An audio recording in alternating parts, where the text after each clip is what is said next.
Stock market ద్వారా ఎంత పెద్ద స్థాయికి వెళ్ళొచ్చు అనడానికి చరిత్రలో ఈయన మించిన ఎగ్జాంపుల్ లేదు. చిన్న 1965లో బెర్క్షైర్ అనే ఒక చిన్న టెక్స్టైల్ కంపెనీని ఆయన కొనుగోలు చేశారు.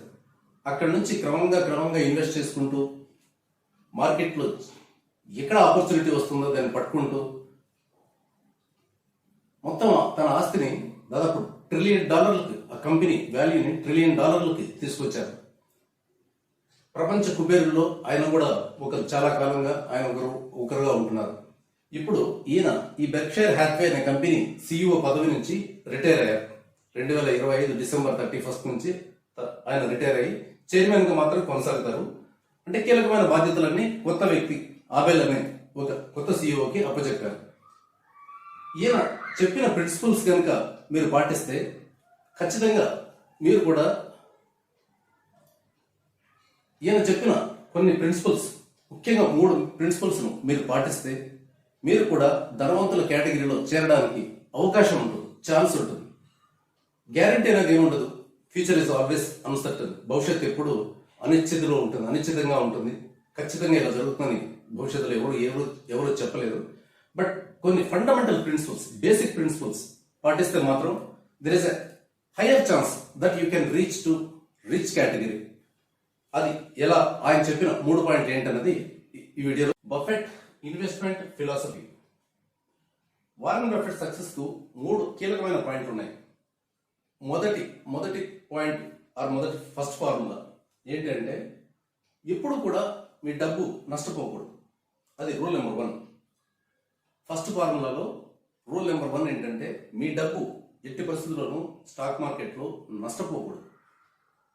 అదే ఫార్ములా రూల్ నెంబర్ 2 ఏంటంటే రూల్ నెంబర్ 1ని మర్చిపోకూడదు. అది ఫస్ట్ పాయింట్. మార్కెట్లో మనం డబ్బు సంపాదించుకోవడానికి వస్తున్నాం కానీ డబ్బు పోగొట్టుకోవడానికి కాదు. ఇది చాలా కీలకమైన పాయింట్. ఇది అన్ని వేళలా ఆల్వేస్ గుర్తుపెట్టుకోవాలి. ఇక సెకండ్ పాయింట్ ఏంటంటే వాల్యూ ఇన్వెస్టింగ్. మంచి కంపెనీల షేర్లను వాటి అసలు విలువ కంటే తక్కువ ధర ఉన్నప్పుడు కొని దశాబ్దాల పాటు అట్టి పెట్టుకోవడం.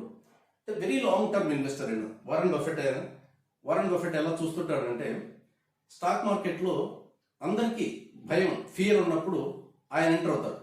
ఇప్పుడు ఈ Warren Buffett company Berkshire Hathway దగ్గర $400 బిలియన్ క్యాష్ ఉంది.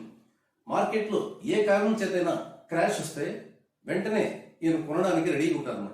2008లో అలా కొన్న షేర్లు, బ్యాంకింగ్ షేర్లు చాలా కొన్నారైనా వాటి వల్ల భారీ లాభం పొందారు. ఇప్పుడు కూడా అలాంటి ఆపర్చునిటీ రావచ్చనే ఉద్దేశంతో, ఎందుకంటే అమెరికన్ స్టాక్ మార్కెట్ బీభత్సంగా పెరుగుతోంది. నాస్డాక్ ఇండెక్స్ చూసుకుంటే 2015లో 5,000 ఉంది. ఇప్పుడు ఈ 10 ఏళ్లలో నాస్డాక్ ఇండెక్స్ ఎంత పెరిగిందంటే ఊహకందనంత పెరిగింది. 23,500కి వెళ్ళింది. 5,000 నుంచి 23,500. హ్యూజ్ ఇండెక్సే అంత పెరిగింది. ఇక ఇండివిజువల్ స్టాక్స్ ఎంత పెరిగింటాయో అంచనా వేసుకోవచ్చు. లైక్ ఎన్విడియా, మైక్రోసాఫ్ట్, గూగుల్ అంటే ఆల్ఫాబెట్. ఈ కంపెనీలన్నీ భారీ స్థాయిలో పెరిగాయి గత 10 సంవత్సరాల్లో. అందువల్ల నాస్డాక్ ఇండెక్స్, వీటన్నిటిని ఈ ఐటీ స్టాక్స్ ని రిప్రజెంట్ చేసే నాస్డాక్ ఇండెక్స్ 5,000 నుంచి 23,500కి వెళ్ళింది. సో మార్కెట్ బాగా హీట్ ఎక్కిపోయింది అనేది తెలుస్తూనే ఉంది. అయితే మార్కెట్లో కరెక్షన్ రావచ్చని కూడా చాలా మంది ఎస్టిమేట్ చేస్తున్నారు. మార్కెట్లో ఎప్పుడు కరెక్షన్ వస్తుంది, ఎలా వస్తుంది, ఎందుకు వస్తుంది అనేది అంత కరెక్ట్గా ఎవరు గెస్ చేయలేదు. సో పడిన తర్వాత, మార్కెట్ క్రాష్ వచ్చిన తర్వాతనో లేకుంటే బాగా పెరిగిపోయిన తర్వాతనో నేను అలా చెప్పాను, ఇలా చెప్పాను అని చాలా మంది చెప్తూ ఉంటారు. అది మనం చూస్తూ ఉంటాం. ప్రస్తుతం మార్కెట్లో కరెక్షన్ రావచ్చు. నాస్డాక్ కనీసం ఒక 20% అయినా కరెక్షన్ రావచ్చు అనే ఒక ఎస్టిమేషన్ ఉంది. ఆ ఎస్టిమేషన్, అలాంటి పరిస్థితి వస్తే ఈ Warren Buffett company Berkshire Hathway షేర్లు కొనడానికి, మంచి స్టాక్స్ కొనడానికి తన దగ్గర దాదాపు $400 బిలియన్ క్యాష్ రిజర్వ్స్ పెట్టుకుంది. ఇక బఫెట్ ఇన్వెస్ట్మెంట్ ఫిలాసఫీలో 3వ ఇంపార్టెంట్ పాయింట్ ఏంటంటే పవర్ ఆఫ్ కాంపౌండింగ్. కాంపౌండింగ్ అనేది చాలా పవర్ఫుల్ టర్మ్. చక్రవడ్డీ అంటాం. వడ్డీకి వడ్డీ సంపాదిస్తూ వెళ్తుంది అనమాట. ఆ కాంపౌండింగ్ అనేది over a period of time జరుగుతుంది, లాంగ్ టర్మ్ లో జరుగుతుంది. అలా మీ ఇన్వెస్ట్మెంట్ని ఇన్వెస్టర్ల పెట్టుబడిని ఏ కంపెనీ అలా కాంపౌండింగ్ పెంచుకుంటూ వెళ్ళగలదు అనేదాన్ని గుర్తించడం అనేది చాలా ఇంపార్టెంట్. అది గుర్తించడంలోనే వారెన్ బఫెట్ సక్సెస్ ఉందన్నమాట. ఆయన సక్సెస్ సీక్రెట్ అందులో ఉంది. ఓవర్ నైట్ ఎవరు కూడా సక్సెస్ సాధించలేరు. స్టెప్ బై స్టెప్ ముందుకెళ్ళాలి. ఏదైనా సరే, స్టాక్ మార్కెట్ కావచ్చు, పర్సనల్ విషయాల్లో కూడా కావచ్చు. రాత్రికి రాత్రి ఎవరు ఏది నేర్చేసుకోలేరు. కనీసం ఏది నేర్చుకోవాలన్నా, ఒక సబ్జెక్ట్ మీద గ్రిప్ సంపాదించాలన్నా, ఏది చేయాలన్నా కూడా దాదాపు కనీసం 5 ఏళ్ళు పడుతుంది. మీరు ఒక లాంగ్వేజ్ మీద మంచి గ్రిప్ సాధించాలన్నా, ఒక సబ్జెక్ట్ మీద డెప్త్ సాధించాలన్నా కూడా ఒక 5 ఏళ్ల పాటు కంటిన్యూస్గా ప్రతిరోజు దాని మీద శ్రమ పెడుతూ వెళ్తే ఆ సబ్జెక్ట్లో, లేకపోతే ఆ లాంగ్వేజ్లో, ఈవెన్ మార్కెట్లో, కంపెనీలో, దేంట్లో అయినా కూడా సక్సెస్ సాధించడానికి, మంచి గ్రిప్ సాధించడానికి అవకాశాలు ఎక్కువగా ఉంటాయి. అందుకని వారెన్ బఫెట్ చెప్పేది ఏంటంటే, invest for long term. Wait, పేషెంట్గా, ఓపిక్గా ఎదురు చూడండి. మీకు మార్కెట్ ఖచ్చితంగా మంచి రిటర్న్ ఇస్తుంది. తొందరపడద్దు, ఆవేశపడద్దు. Wait and see. So suppose మీరు 20 ఏళ్ల వయసులో, 20, 21, 22 ఏళ్ల వయసులో జాబ్లో చేరారనుకోండి.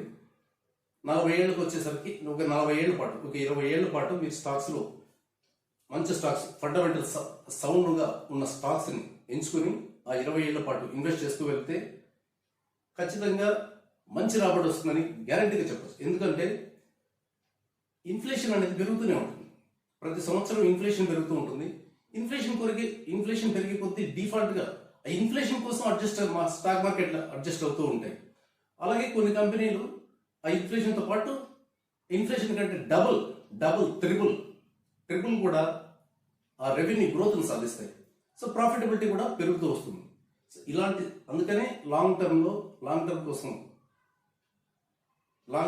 ఇన్వెస్ట్ చేయండి. ఈ 3 ప్రిన్సిపల్స్ మర్చిపోకండి. మళ్ళీ ఒకసారి చెప్తున్నాను, మీ డబ్బు స్టాక్ మార్కెట్లో పోకూడదు. ఇది రూల్ నెంబర్ 1. రూల్ నెంబర్ 2 ఏంటంటే, మీ రూల్ నెంబర్ 1ను మర్చిపోకపోవడం. రెండోది వాల్యూ ఇన్వెస్టింగ్. ఏ స్టాక్స్ పడితే హై లెవెల్లో ఇన్వెస్ట్ చేయడం అనేది not correct idea. Value investing అంటే కంపెనీ షేర్ ప్రైస్ బాగా పడిపోయింది అన్నప్పుడు, లేదంటే మార్కెట్ బాగా పడిపోయినప్పుడు ఇన్వెస్ట్ చేయడం అనేది వాల్యూ ఇన్వెస్టింగ్. మంచి స్టాక్స్ పిక్ చేసుకోవడం అనేది వాల్యూ ఇన్వెస్టింగ్ కిందకు వస్తుంది. Power of compounding, very important, very important. Not only for stock markets, even for personal life also. Compounding, power of compounding is very important subject. A topic అయినా, ఏ subject అయినా, talent అయినా పెంచుకోవడానికి ఈ compounding అనేది ప్రతిరోజు కొంత యాడ్ చేసుకుంటూ వెళ్ళడం. ప్రతిరోజు సబ్జెక్ట్ నాలెడ్జ్ ఆర్ ఇన్వెస్ట్మెంట్ ప్రతిరోజు యాడ్ చేసుకుంటూ, ప్రతి నెల, ప్రతి సంవత్సరం యాడ్ చేసుకుంటూ వెళ్ళే కొద్దీ దాని శక్తి చాలా పెరుగుతూ వస్తుంది over a period of time. So ఈ 3 ప్రిన్సిపల్స్ గుర్తుపెట్టుకోండి.